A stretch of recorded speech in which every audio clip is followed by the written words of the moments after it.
Hi everyone. I have the good fortune to talk to tens of people every year that are finding their first job, switching careers, changing industries. This video reflects the 20 years of experience I have in having those conversations and really sharing what works best. So let's jump over to the whiteboard. Employers want someone who is committed to the job, acts with integrity, is capable of doing the job. Like Sean, of course. But the challenge is that these three attributes are actually proven post-hiring, right? Like, the company can have thoughts on, is the person going to be committed to the job, act with integrity, capable of doing the job, but they won't know until the person's hired. So the most important thing to think about is, what are the three leading indicators that someone has to possess during the interview process to show that they can actually do these things? And I believe they are these three: that the employers want someone who's passionate, is a good person, and intelligent. These three attributes are actually sort of genuinely hard to show during the interview process. And that's what makes getting a job hard, right? So the way I like to think about it is, this bar is actually, it actually seems low, but it's actually deceptively hard to show you can cross these three attributes. One of the reasons why is how you actually have to prove each attribute depends on where you are in the interview cycle. You got to remember, the hiring process is risk averse, right? The company is much more concerned about hiring the wrong person than hiring the right person. And this precisely why, this explains why early on in the process, the company is basically looking for reasons to say no. And this is why you can get disqualified, why the disqualification would seem arbitrary, why you're given sort of very little information about why you were disqualified. But the way I like to think about it and explain it is, the risk on the company part is actually on hiring the wrong person. So they will turn down sort of quote unquote right people in order to avoid the wrong people. It's a classic type 1, type 2 error situation. Later on, as you move through the process, the good news is that they're actually looking for reasons to say yes. So once you get past this initial stage, the issue is, how do you get to say yes? And that's really where passion wins. So passion will win in the knockout round later. I can already imagine you're a little skeptical, and these are actually two real responses from former students as we've gone through this process. Sean, do you have any real-world examples of how a candidate exhibits these things? I know it may seem odd to ask, but how does someone actually seem passionate, right? And this person was looking in finance, so in finance, that seems to be largely a mix of appropriate terminology, buzzwords, and dressing well. This person is, these three criteria seem simple and unrelated to the laundry list of required qualifications that include prior experience, coding skills, application skills, and a whole bunch of other stuff that seems wholly unreasonable to ask sort of a first-time employee. And my answer is yes, we can reconcile these reactions with what I'm saying. So let's just dive right in and get sort of three very specific examples, while keeping in mind that human resources is actually not your friend. And the HR's client is the company's department, not you, right? So HR itself may be outsourced. HR is thinking in terms of maximally required qualifications, not minimally sufficient qualifications. Sort of in the stereotypical process, the winner is the candidate that never generates a no, right? So this is how you get the laundry list of requirements. If someone ends up being rejected, it's like, well, why did that person get rejected? And in that saying, that's sort of where you start to see, okay, that's how you get like 3 years requirements and other sort of add-ons to the initial set, because it just sort of keeps growing. But it's also critical to remember that HR is also not the enemy, right? And they're just trying to solve a problem, which is to fill this role. So let's sort of work through these three attributes and see how that happens. First, how do you demonstrate passion? Well, think of the most positive person you know, right? That you want to be associated with. So not the most positive person in the world maybe, but the most positive person you want to be associated with. You're currently delta less positive than that person.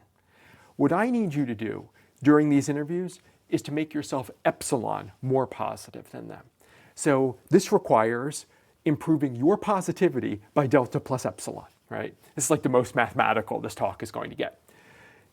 If your positivity was normally distributed on any given day, sort of with mean mu and standard deviation sigma, I'm actually asking you to shift your entire positivity distribution one standard deviation to the right, to the more positive. Right? The bottom line is you have to get yourself out of your comfort zone to demonstrate passion, right? But still be yourself. And so just this more positive version of yourself. This is the most important of the three attributes. I cannot be more clear when I say this. This is the one. If you can demonstrate passion, you are going to go far in this job recruiting process. How do you demonstrate you're a good person? Well, you got to practice, because you have to make sure that your passion doesn't make you seem frantic. And this practice can actually be with anyone. This actually doesn't need to be like real live job interviews. This could be with friends, with career counselors. This could really be with anyone. The goal here is to hone your style, right? You need to make sure that you're listening. You need to make sure that whoever you're interacting with, you're really having a conversation. Right? You have to treat the interview as an opportunity to have a discussion about you, which is sort of awkward, but where you have full information to tell your story, right? So this attribute of showing you're a good person is actually the easiest to demonstrate once you get over the weirdness of doing it. And if you practice, follow these rules, you'll be there. Demonstrating intelligence, okay. The first step, you got to seek out domain-specific guidance for your resume. So you got to get your resume in the right format, you got to have it have the right content. Then you got to network in the community that you want to be a part of, in this discipline. So you can learn what constitutes minimally sufficient. You want to, ideally, best case, this earns you an internal referral. Maybe you bypass some HR steps, that would be great. But really, what you're doing in this networking is understanding sort of what you have to get to. Then you have to get there. So you got to be prepared, right? First, close any knowledge gaps you have. Assume that at anything that you've written on your resume, that the person's going to say to you, hey, share your screen, share your desktop, and demonstrate that skill. So if you say you can program in RStudio, you better be prepared to do it, right? You also, similar to this earlier point, want to prepare specific examples that tie to your resume. This is really what helps you maintain the conversation format. Again, your resume is telling your story with full information. So as they move through that and they ask you questions about it, you want to be able to give very specific examples to it. And that's how the conversation is working, right? They ask you something about it, you give a specific example. They then sort of may riff on that example and ask for more. You have a quick follow-up. If you keep that tight, then you're really having a conversation. You're flowing the whole discussion in a way that you want to go in your full information story about why you're the right candidate. It's totally fine to pause and explain your thought process, right? So demonstrating intelligence doesn't mean that you can just sort of speak without ever taking a break. Final advice here. You need to practice so you can rigorously assess what did work, what didn't work, what you should do more of, what you should do less of, right? So that is you sitting after the interview, being introspective and critical without wallowing or obsessing. So I always like to say this is, doing a postmortem with positivity. You need to fully expect after the interviews, you are not actually going to get sort of good feedback. So you have to do it yourself, right? You have to, mainly for the risk-averse reasons I said earlier, you should assume the company's not going to share with you a whole lot for why it didn't work out, right? So you need, after each interview, to be thinking to yourself, what worked? What didn't work? What could I do better? What areas could I refine and improve?